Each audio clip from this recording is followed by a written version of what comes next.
On the business desk at this hour, a stagnant economy plagued by uncertainty is said to be resulting in hesitance in South Africans' non-financial corporates who are reportedly sitting on 1.4 trillion rand in excess cash.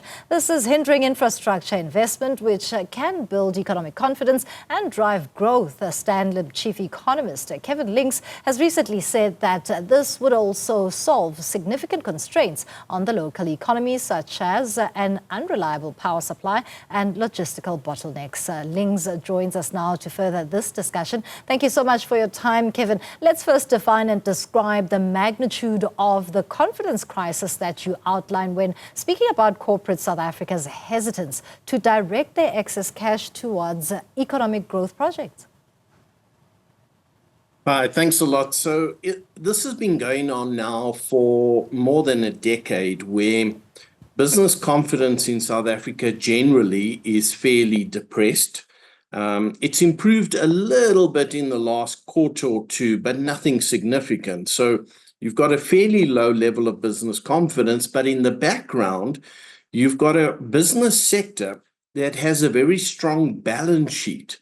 So you mentioned cash. If you look at the amount of cash they have in the bank, it sits at about 1.4 trillion. That's a record high.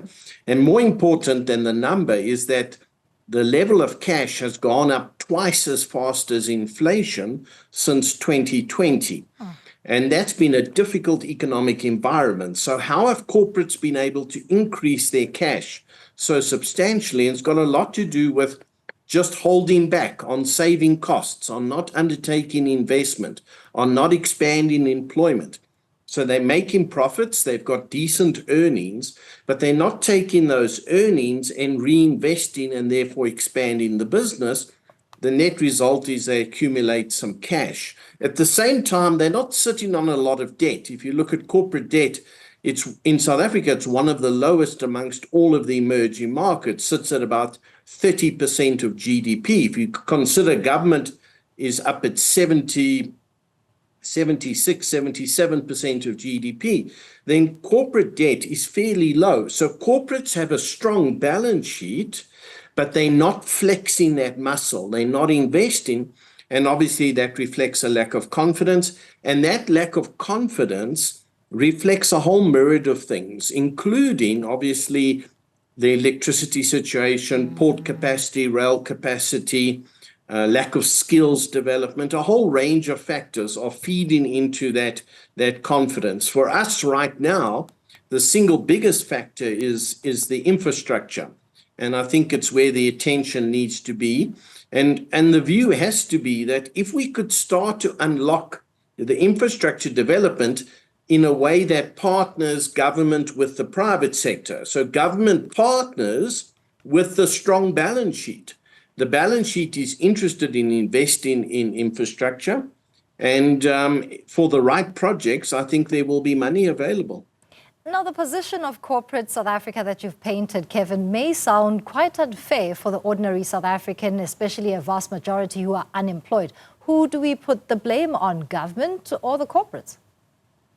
Both, unfortunately. Government in the sense that it hasn't created an enabling environment. Government's primary there to make sure that the conditions in which businesses find themselves is conducive to expansion. So that would include security, safety, that would include infrastructure, that would include skills development or education. So that falls directly into the responsibility of government, and clearly there are some shortcomings in a lot of those areas. On the other hand, corporates are guilty of not being willing to take significant risk. I'm not talking about being reckless. I'm not saying corporates need to go out and be reckless with their balance sheet, but perhaps they've been way too conservative and not wanting to take some risk for the benefit of the broader economy. And so they can be guilty of simply sitting on the business they've got, making a decent profit, but not looking actively for opportunities to reinvest and expand. So I would say the blame sits in both camps. Now, what is to be said about the construct of a government of national unity, as well as maybe renewed confidence that would seemingly turn the tide for a longer period than what we've seen in previous dispensations? So you would say the government of national unity should be good for unlocking the balance sheet. That was certainly the expectation. The government of national unity is more supportive of private-public partnerships.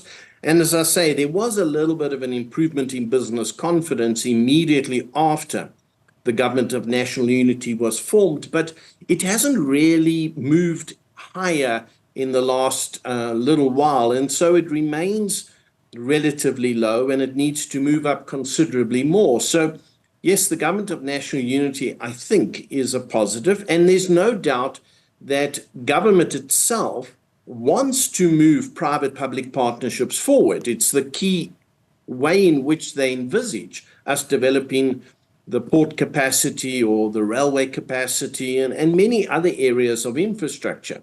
The difficulty seems to be that the process is so slow that we've got some of the right policies, some of the right initiatives, but we take in a considerable amount of time to implement them. And obviously, the longer you take, the more the economy stagnates. And there's a risk. The risk is that the corporate sector balance sheet starts to eventually look for other alternatives. And perhaps some of those alternatives are internationally. I don't think that would be a great option because we can misjudge how complicated it is to invest internationally, but that's the risk. And we could find that corporate balance sheet now trying to move into avenues of investment in other emerging markets or maybe Australia or something like that. And potentially we deplete our local balance sheet. So there has to be a higher degree of urgency that we create an environment where business feels much more confident that the infrastructure is developing and that there's an opportunity for them to invest. Thank you so much for those insights. That is Kevin Lings. He's the chief economist at Stanlib there, talking to us about the excess cash that corporate South Africa is sitting on, but not necessarily investing directly in the likes of infrastructure as a build in this country.